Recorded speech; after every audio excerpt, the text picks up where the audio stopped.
يا ربي صل على المختار طه البشير واغفر لنا كل زله وامحنا في النظير يا ربي صل على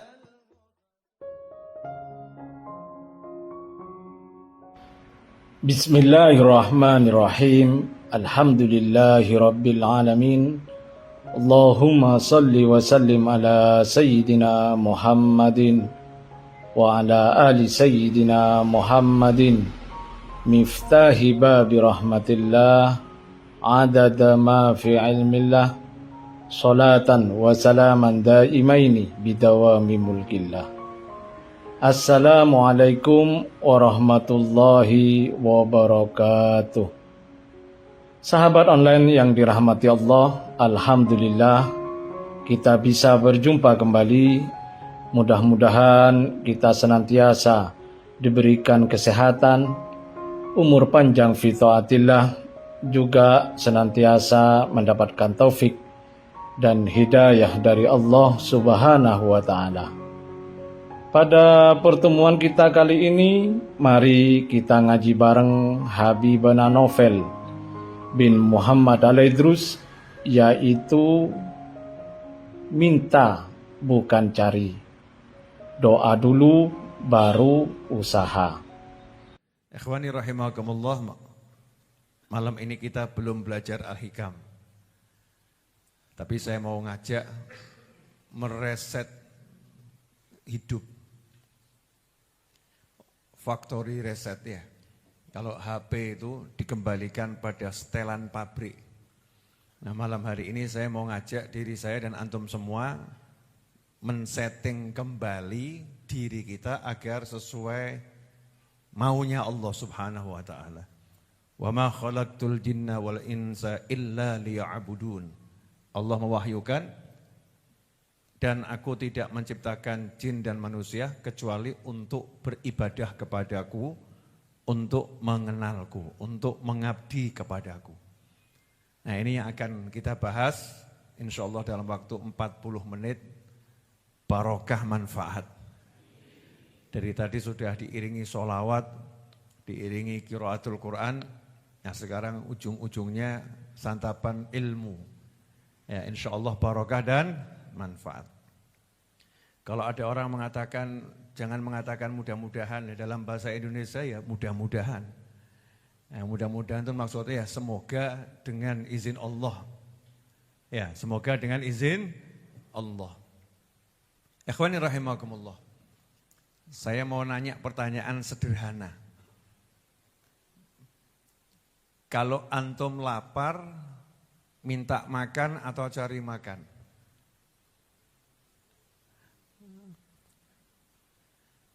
Kalau lapar, minta makan atau cari makan? Cari makan. Kalau haus, minta minum atau cari air? Kalau pengen duit,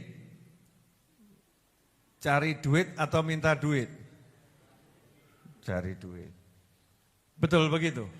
Ya, pantes mumet. Iya, pantas kalau akhirnya mumet. Mumet, pusing, ruwet. Ya, naudzubillah min dzalik. Maka kita perlu mengembalikan pola pikir kita ini biar betul. Karena pola pikir kita ini sudah sekian lama mungkin tak sadar dirusak oleh informasi-informasi yang berkeliwatan ya, berkeliaran seliwar-seliwar di berbagai platform media sosial, baik dalam wujud film, dalam wujud drama, dalam wujud artikel, dalam wujud apapun. Kita baca, kita lihat, kita dengar, tanpa kita sadari pola pikir kita sebagai hamba Allah yang beriman rusak. Saya sering kali ngomong sama keluarga saya kalau lagi main game gitu ya, hati-hati jangan sering main game. Karena yang buat game itu ya pakai otak. Sehingga otak kita diotak-atik sama otaknya yang buat game. Sehingga desain otak kita ini didesain, pandangan kita, gerak tubuh kita ya, oleh yang buat game. Itu kalau terus-terusan menurut penelitian bahkan banyak itu yang akhirnya otaknya terganggu karena kelamaan main game. Betul atau betul tuh? Seperti itu. Nah, ikhwani rahimakumullah. Sekarang yang paling mendasar yang perlu kita kembalikan kesadaran kita sebagai manusia. Manusia itu makhluk atau Tuhan? Makhluk. Ada enggak Tuhan selain Allah? Enggak ada. La ilaha illallah. Jadi tahu posisi dulu. Siapa kita? Manusia. Siapa manusia? Makhluk. Apa itu makhluk? Ciptaan. Yang menciptakan siapa? Tuhan. Siapa Tuhannya? Hanya satu, enggak ada yang lain. Siapa namanya? Allah. Namanya Allah. Berarti kita ini miliknya Allah. Betul? Nah, selama ini sudah sadar belum kalau miliknya Allah? Sadar miliknya Allah atau merasa jalan sendiri begitu? Seakan-akan bisa berbuat semau-maunya sendiri. Bisa melakukan sesuatu sesuai kehendaknya sendiri. Lupa kalau dirinya adalah ciptaan, dirinya adalah makhluk, dirinya adalah milik Tuhan, yaitu Allah Subhanahu wa ta'ala. Ini harus kita kembalikan dulu, antum, saya, kita ini makhluk. Nah, sifat dasarnya ciptaan itu apa? Gak bisa apa-apa. Lemah. Gak bisa apa-apa. Ciptaan gak bisa apa-apa. Tapi dia diberi oleh Yang Maha Menciptakan dengan izin Allah kekuatan untuk minta sama Allah Subhanahu wa ta'ala. Ud'uni astajib lakum. Panggil aku jawab panggilan kalian. Ya, panggil aku jawab panggilan kalian. Jadi seharusnya kalau lapar ngapain? Minta. Bukan cari, minta dulu baru cari. Alurnya harus begitu. Minta dulu baru cari. Jangan dibalik, cari dulu mentok baru minta. Jelas?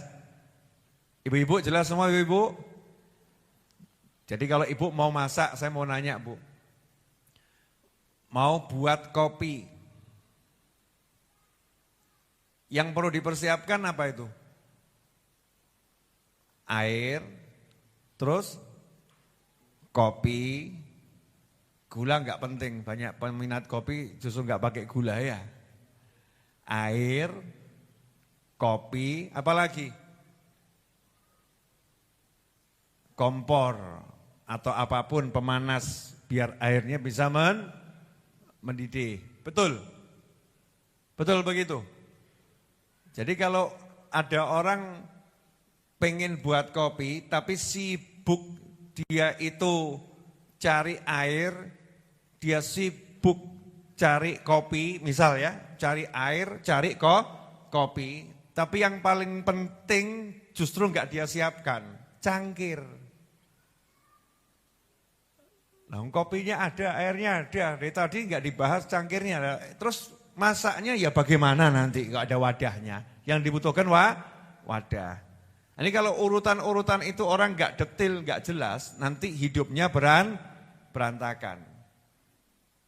Itu urusan dunia loh ya, urusan dunia. Maka kalau mau kita selamat dunia akhirat, tahu dulu kita makhluk, kemudian punya Tuhan, sama Tuhan, Allah Ta'ala, Tuhan kita, Allah Ta'ala, enggak ada yang lain, la ilaha illallah, disuruh minta.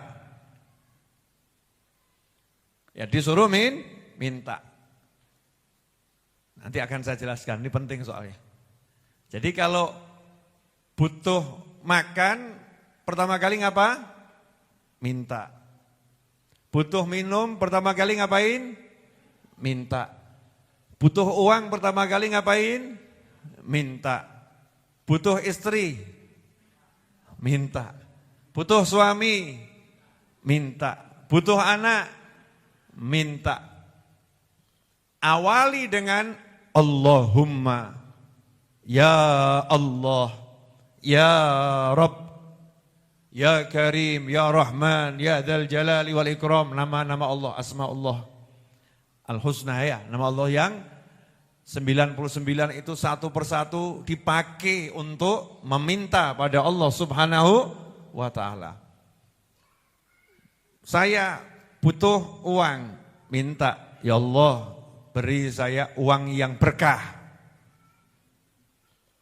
Baru cari. Cari. Saya butuh makan, ya Allah saya lapar, beri saya makan. Baru jalan ke dapur.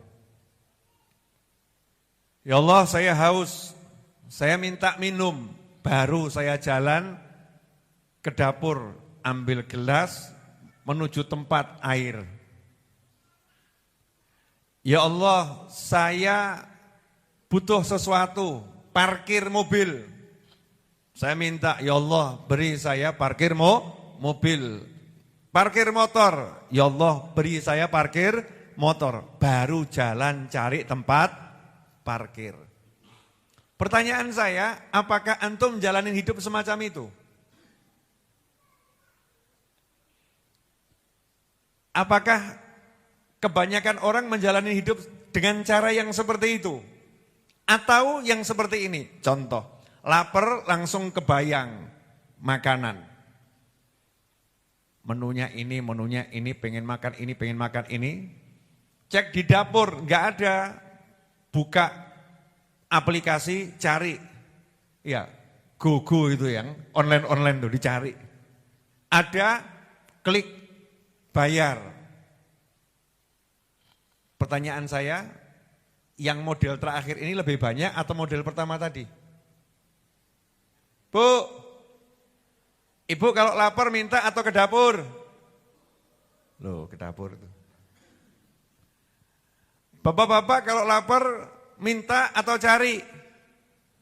Jujur, cari. Kenapa ini perlu dibenarkan? Karena ini yang dikatakan melupakan Allah Subhanahu wa ta'ala. Melupakan Tuhan yang Maha Kuasa. Padahal 30 juz Al-Quran itu bukan diawali dengan kekuatan saya, dengan kemauan saya, dengan keinginan saya. Enggak ada, yang ada Bismillah, dengan nama Allah, atas izin Allah, atas kuasa Allah, dengan pertolongan Allah. Enggak ada kitanya. Tapi dalam hidup ini yang dimunculkan selalu, bakso deh, berangkat pergi cari bakso. Oh nasi goreng, ke dapur, ambil dandang, wajan, ambil kompornya, nyalakan, siapkan bumbu-bumbunya, goreng. Nah kapan Allahnya dihadirkan tuh kapan? Untung-untung kalau pas mau makan, bismillah, untung-untung itu. Ya untung. Seharusnya Allah itu kita hadirkan sejak kapan? Sejak awal. Mau makan, ya Allah beri saya makan. Nah inilah pendidikan para wali terdahulu. Para wali terdahulu itu kalau didik anak-anaknya yang masih bayi bahkan, itu sudah diajari, masih bayi belum bisa ngomong, sudah diajari, minta makan ya sama Allah, nih makan dari Allah, bismillah. Kalau bukan bapaknya, bukan ibunya, ART-nya, ini minta makan sama Allah ya, dari Allah nih, bismillah.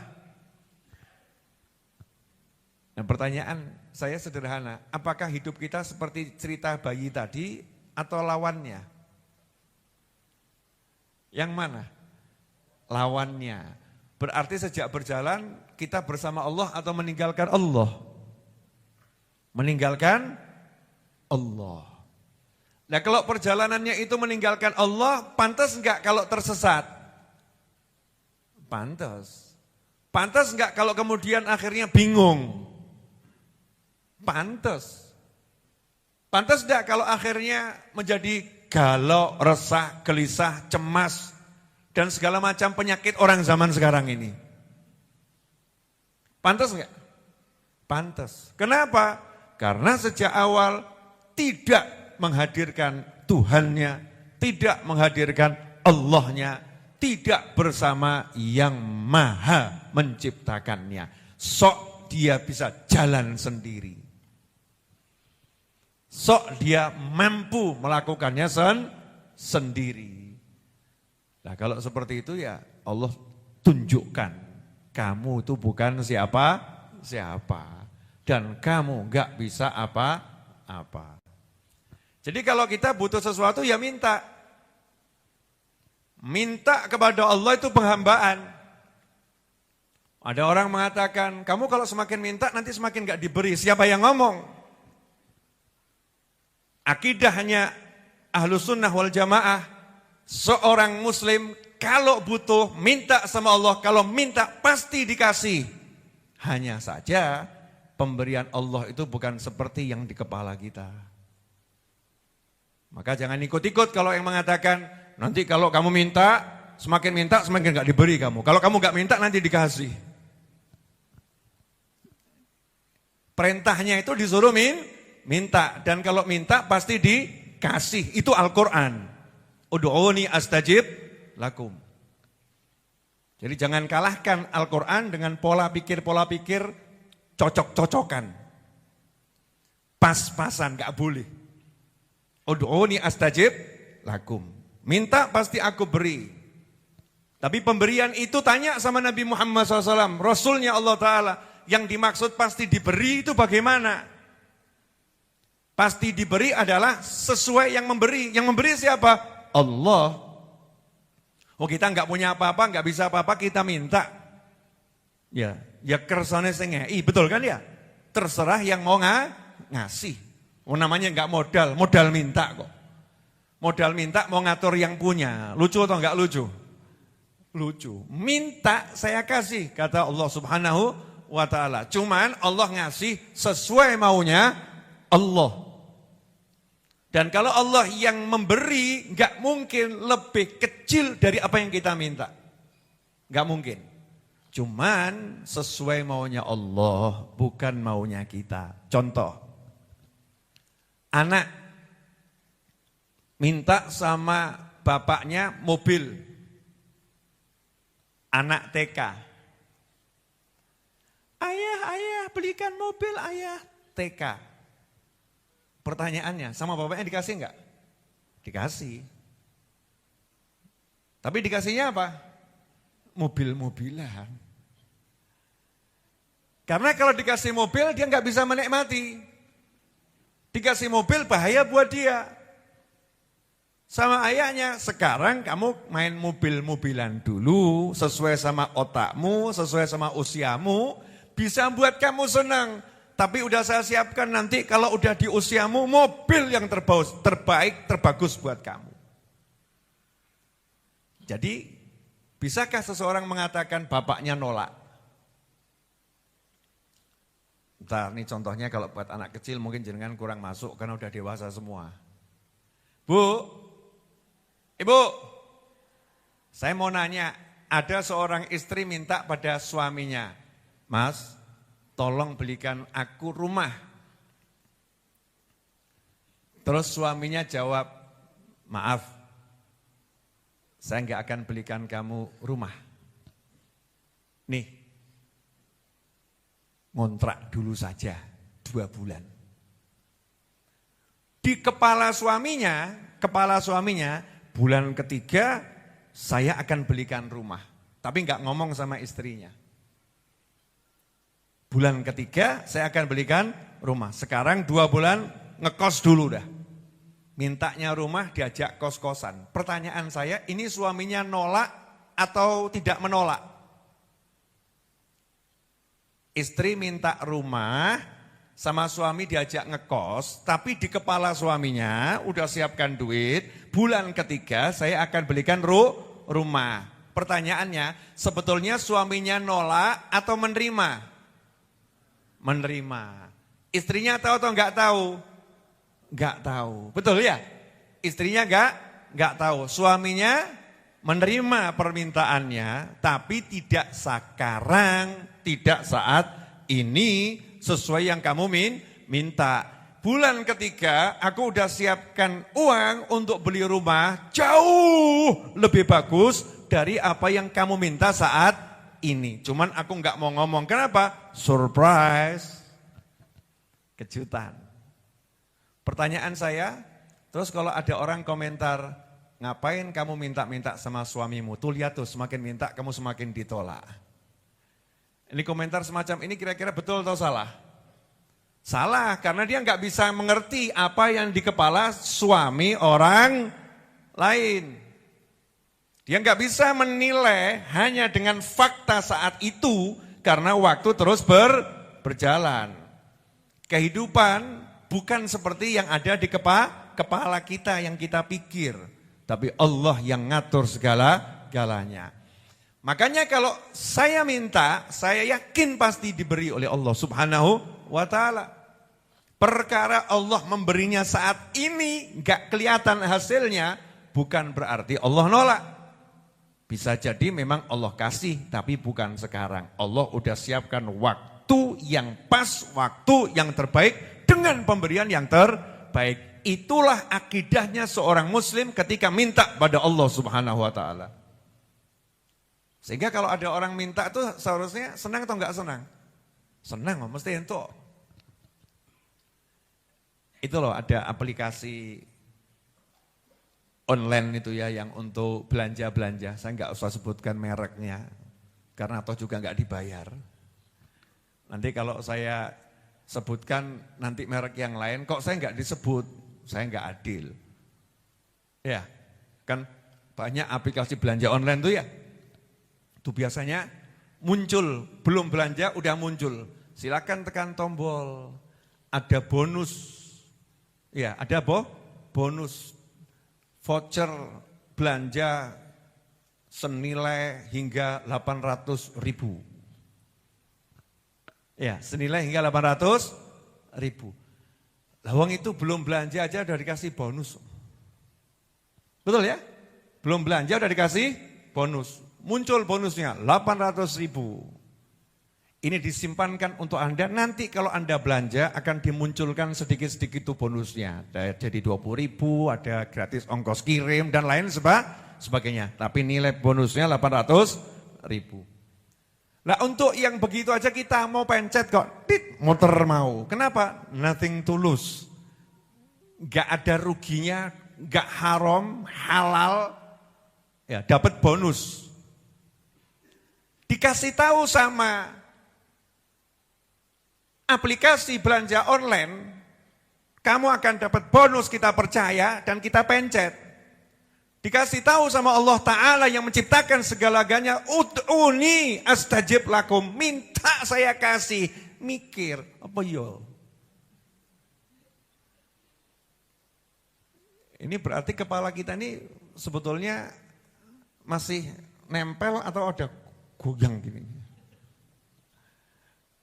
Kalau coro jani pun koplak. Leres.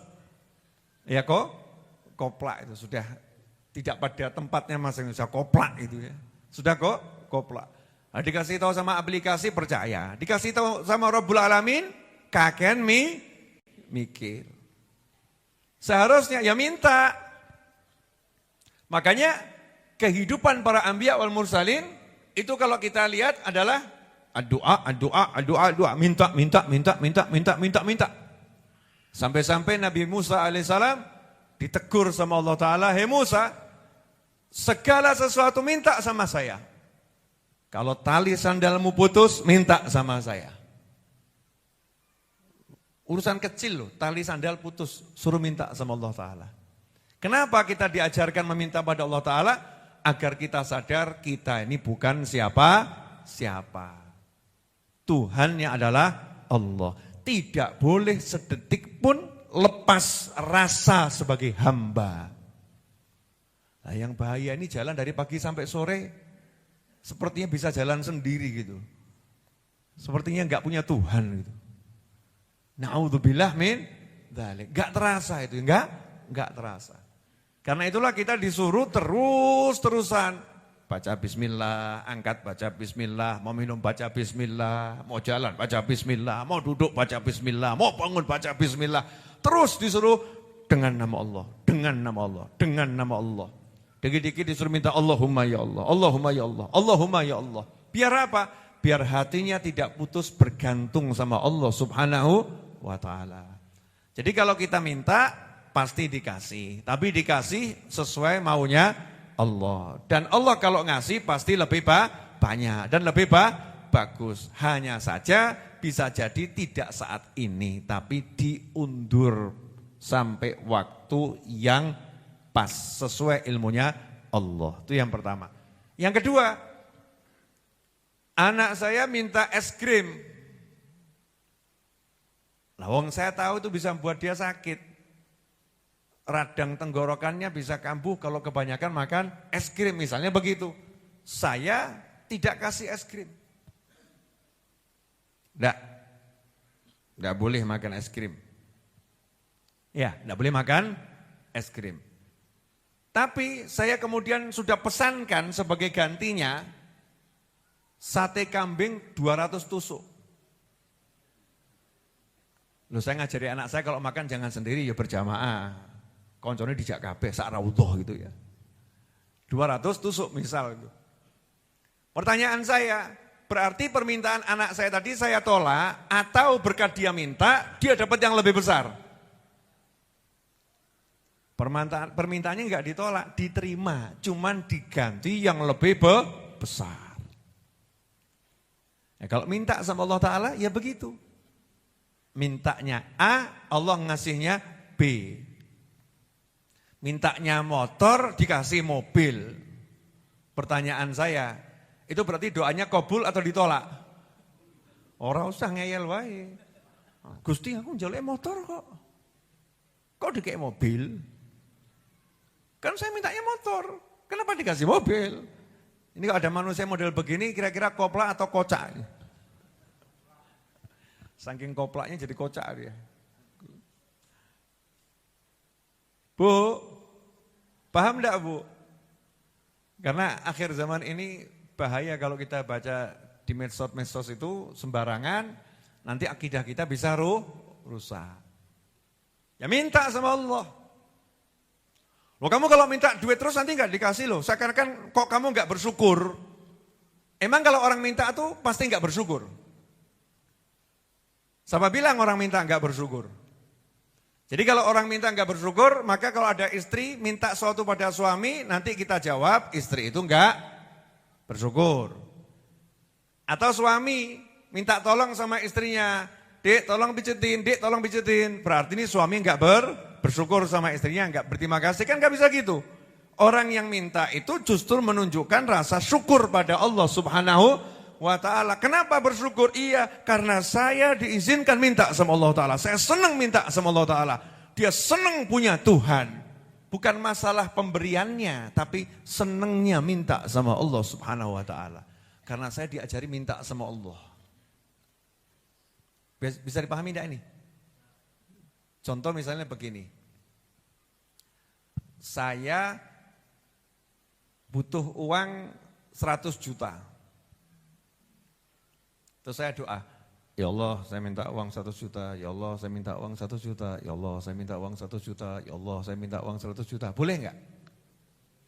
Boleh enggak? Kalau ada orang komentar begini, jangan minta-minta sama Allah begitu, kok sepertinya kamu enggak bersyukur ya.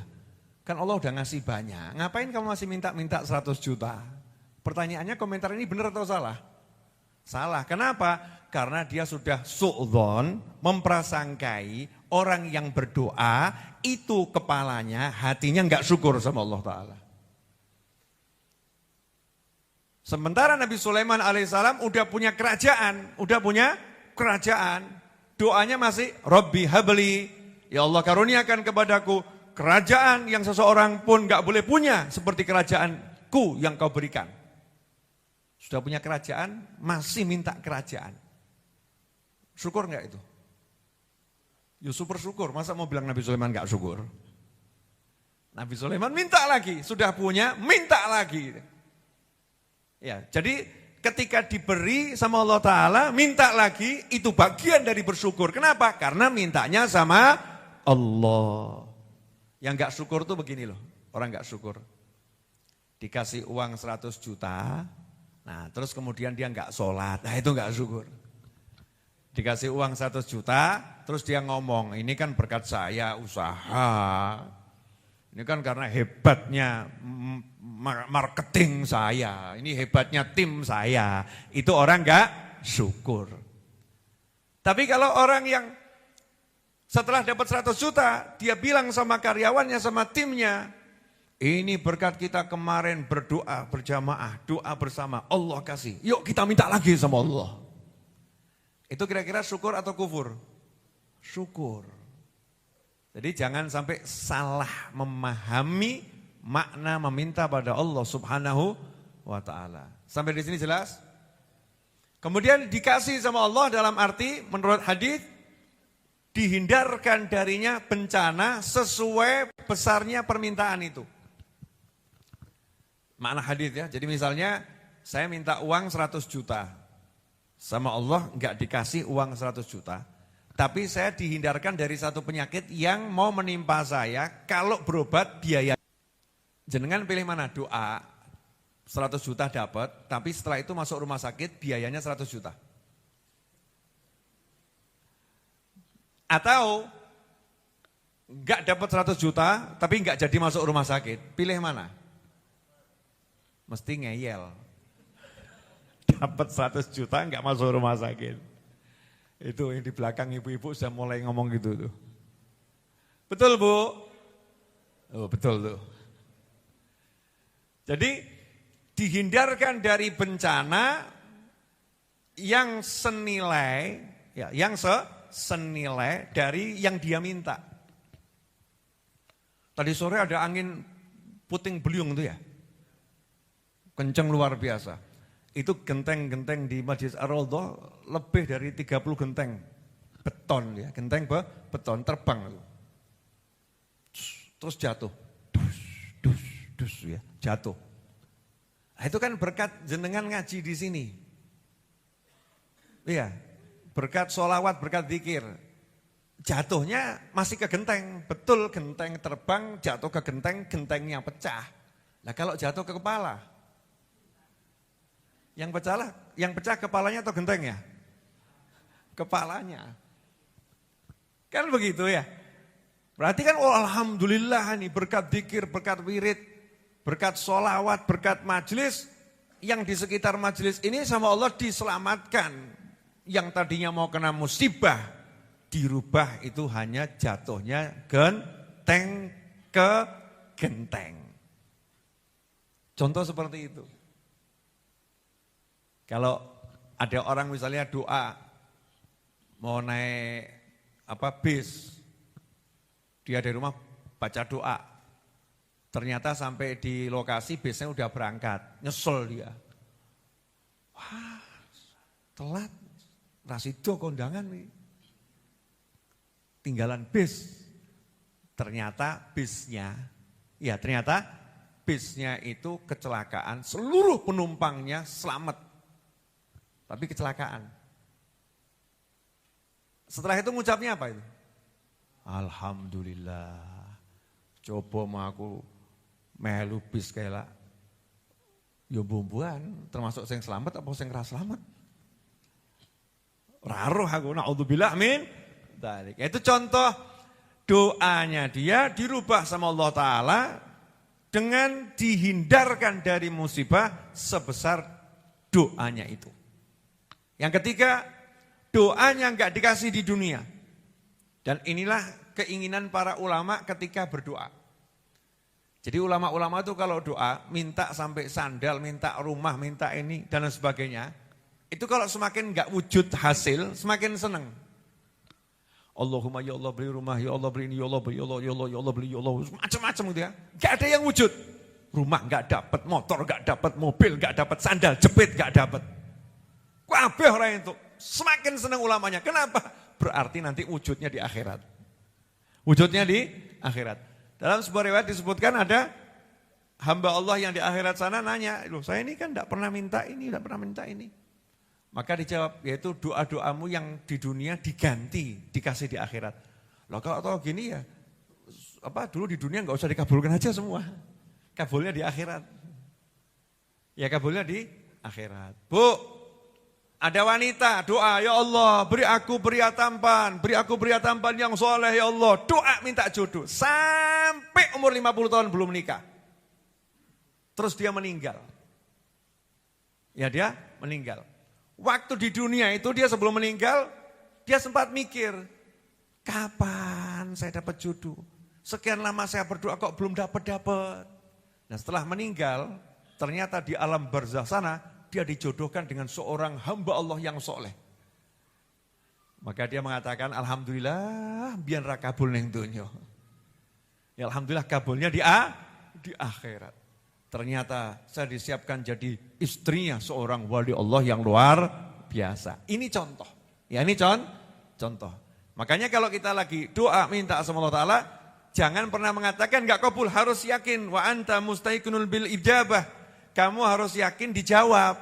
Tapi jawabannya diserahkan pada Allah. Adabnya orang minta kan begitu. Contoh, saya ditawari Pak Yai. Iya, Habib, silahkan mau minta makan apapun saya siapkan. Saya kalau jawab begini, saya minta sate, kudu sate. Sopan atau kurang ajar? Kurang ajar. Gak sopan, betul kan ya? Kan gak ada orang ditawari kiai, mau minta apapun saya siapkan. Terus jawab, minta ini, kudu, gak ada. Ya, terserah jenengan, saya suka semuanya. Dikasih apapun saya suka. Oh enggak, jenengan harus ngucap. Demi menjalankan adab pada Pak Yai, saya ngucap. Nggih menawi wonten duren nggih kersa, sate nggih purun. Terus apa lagi? Sebut aku gak apal macam-macam makanan. Hah? Duren, sate, pecel, lontong, saya sebutkan semua. Nah kira-kira nanti teman saya Pak Yai ngangkat atau gak ngangkat? Ngangkat, siap. Terus belakang saya kasih, tapi menawi jenengan boten wonten sedanten, toyo petak pun cekap. Kan begitu ya? Air putih sudah cukup. Yang penting itu jenengan seneng sama saya, udah cukup buat saya seneng.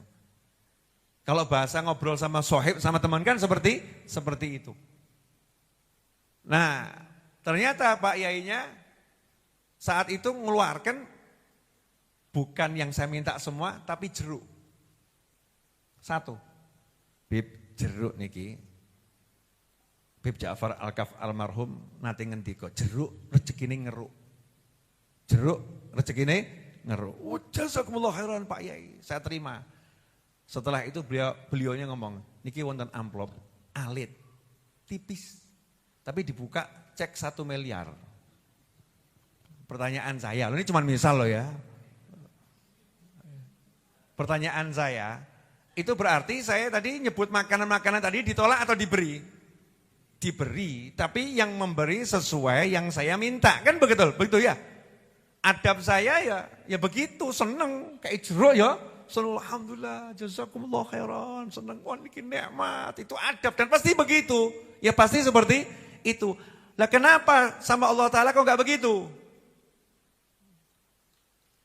Ketika minta ditawari sama Allah, butuh apa-apa njaluk, ud'uni astajib lakum, jaluk. Mesti yang ngarani itu ya. Allahumma, Allahumma, Allahumma, Allahumma. Lah sekarang suruh Allahumma aja males kok. Makanya kalau mau makan enggak minta makan, mau makan cari makan. Mau duit enggak minta duit, mau duit cari duit. Mau istri enggak minta istri, mau istri cari istri. Mau suami enggak minta suami, mau suami cari suami. Ini pola hidup orang zaman sekarang. Jauh dari akidah Islamiyah. Kalau Islam enggak begitu. Minta dulu sama Allah baru cari. Paham ya? Minta baru cari. Coba kalau itu dipraktekkan, enak hidup ini. Bu, jelas Bu? Jadi kalau paham begini itu hidup rasanya ringan atau berat? Ringan.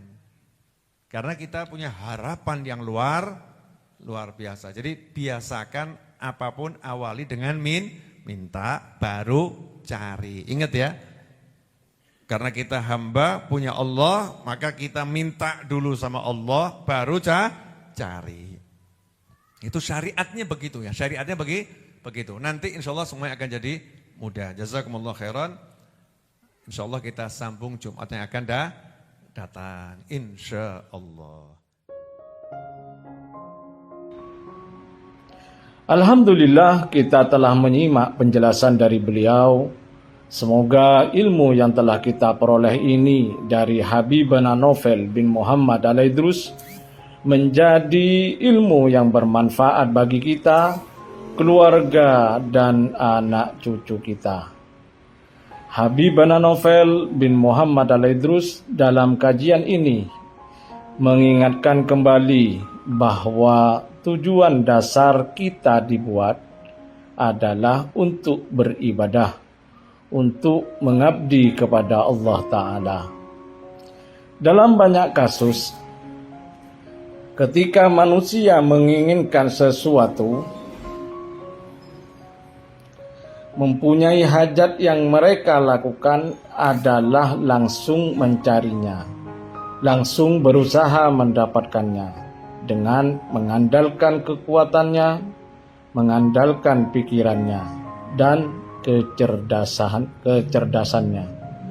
Sehingga ketika usahanya tidak sesuai rencana, usahanya tidak membuahkan hasil, maka hidupnya jadi susah, pikirannya jadi stres dan galau.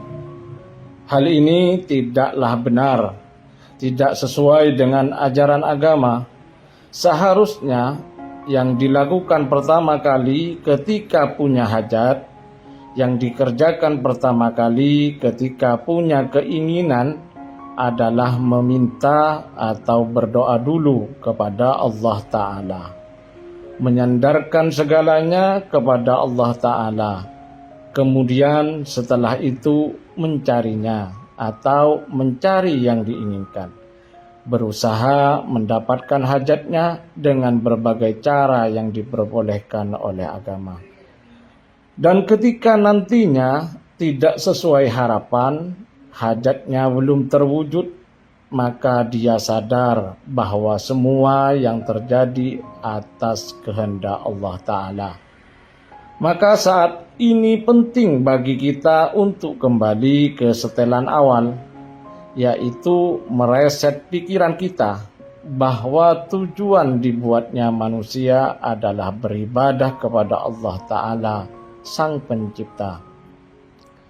Manusia tidak bisa apa-apa, tidak mampu berbuat apa-apa.